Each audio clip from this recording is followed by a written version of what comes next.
Yes, it is. But first pitch swinging, and off we go as Duran will fly out lazily to center field, one away. I think I said in the open that Dane Dunning, a ground ball pitcher, so naturally the first ball off the bat would be sky high to center field. 29 years old now, and he's made a handful of A-game starts this spring. This is his 5th.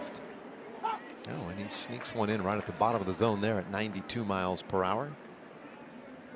Devers, perhaps, amused at that call, it appears, by our plate umpire, Nestor Ceja, kind of chuckling as he walked away. Well, maybe he made his point. He definitely used his one timeout, and now he burns a bat. So a costly couple of pitches. Devers, like, can we get to the regular season already? Yeah, it's like the last game of spring training rule. That big old stride, he gets blown up. That bat almost clipped Kisner or home plate umpire Nestor Ceja. But it's kind of that unwritten rule. You got to swing it one of the first three. 2-2. Devers just being a pest. That's why Dunning decided to go with the curveball there. Only threw it 4% of the time last year, but he's trying to mix it up since Devers just seems to be fouling everything off. Well, maybe it's time for that new pitch this year, the fork ball. Here's a 2-2. And that one launched out to right field, and it is gone. A line shot by Devers. And so Boston, they had a big night yesterday offensively with 9 runs, and they don't waste any time this afternoon. 1-0. Well, not a terrible pitch. They wanted to go up with the fastball, up and in. Maybe we wanted it up and away a little bit more, but Devers has always been a dangerous hitter. He's been a big run producer. Obviously, the guy in the middle of the lineup for the Red Sox that you want to kind of avoid and not let him do the damage. Well, he did the damage there. So now Trevor's Story, and he'll take a little bit in. Here's the 1-0. And the good slider. I'm good. I'm ready for the regular season. Well, bouncer third base. Makes for an easy enough play for Young. 2 gone.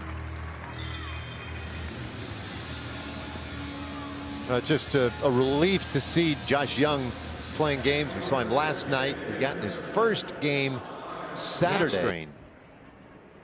That preempted his spring training. You heard it before official team workouts, full team workouts had begun. He was just taking some ground balls, and his left calf just tightened up on him. And Yoshida rolls one through on the right side, and the Red Sox designated hitter has a base hit.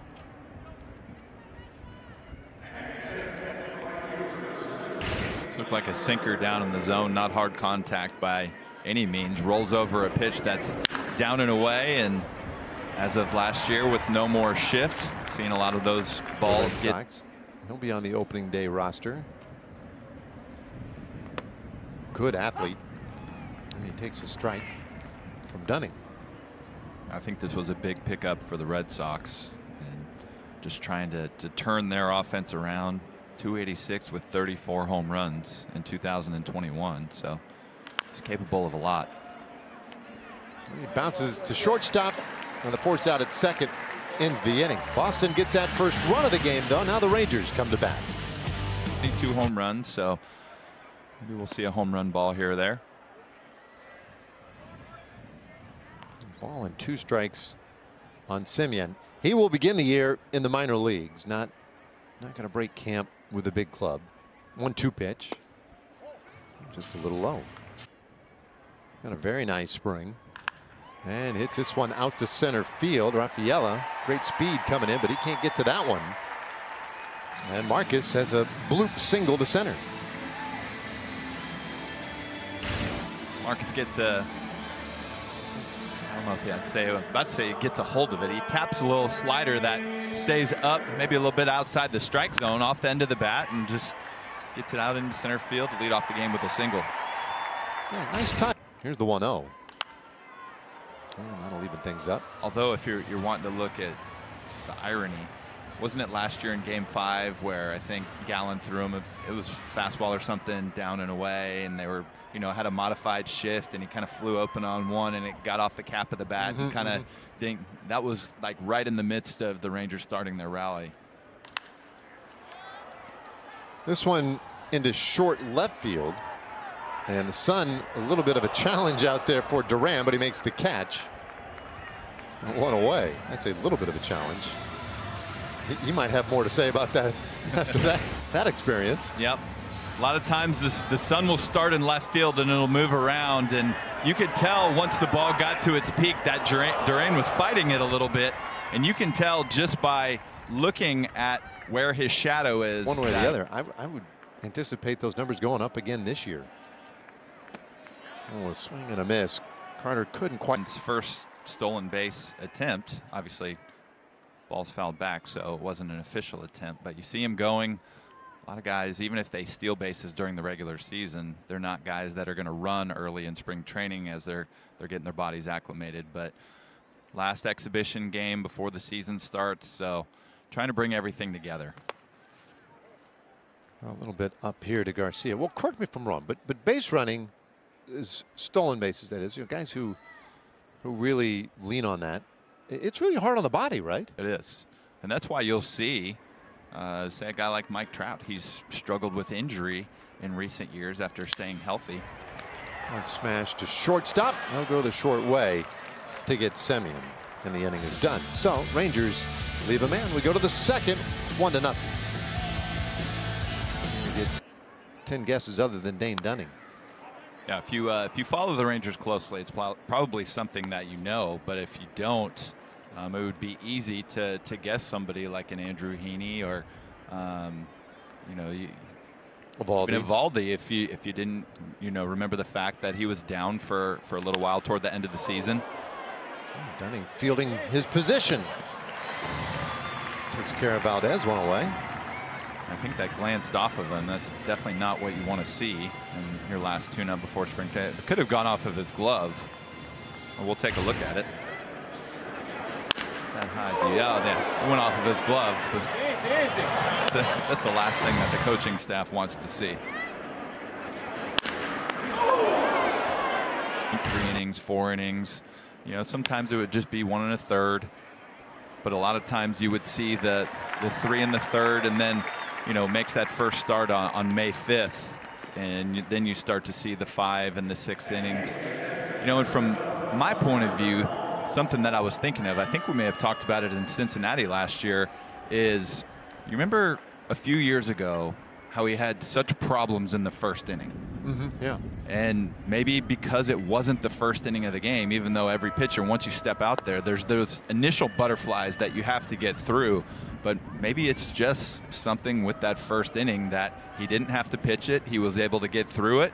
And, there's something there was a comfort factor out there for him. Yeah, it really worked well for him last year. And then into that rotation, boy, he never skipped a beat. Turns in a 1-2-3 second inning here. It's still, though, 1-0. This one. In the air, center field. Rafael, great speed, but he can't get back to that one. It'll bang off the wall for a double. Langford was cruising around second. He was interested in perhaps squeezing a little more out of that one, but he'll take the double. Now, that would have been the time to go with 1 out and take that chance. And I'm sure we're going to see Langford's skills all over, including base running, just improve as he becomes more comfortable in the major leagues. But I think he pulled up. That was the right thing to do. Rafaela got it in quickly, but that's good opposite. Kind of thinking that he's going to chase. Grounder up the middle, and they'll go ahead and get Walsh. It's an interesting story. Once he fielded that, had a look at third, but Wisely just takes the out at first base.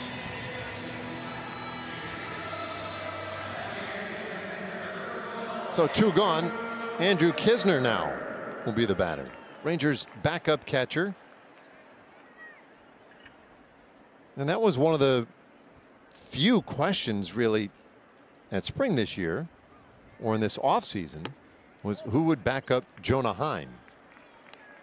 Last year, Mitch Garver was a backup catcher and DH. And in that second half, the acquisition of Austin Hedges gave them more defensive depth back there behind the plate. Kisner will be the backup this year, though, and he flies out to center field. 2 in the second. More versatile guys who can play anywhere on the diamond, and added first base this year to his skill set and getting a chance to work on it today. Flies out to right field, 1 away. Well, CBS News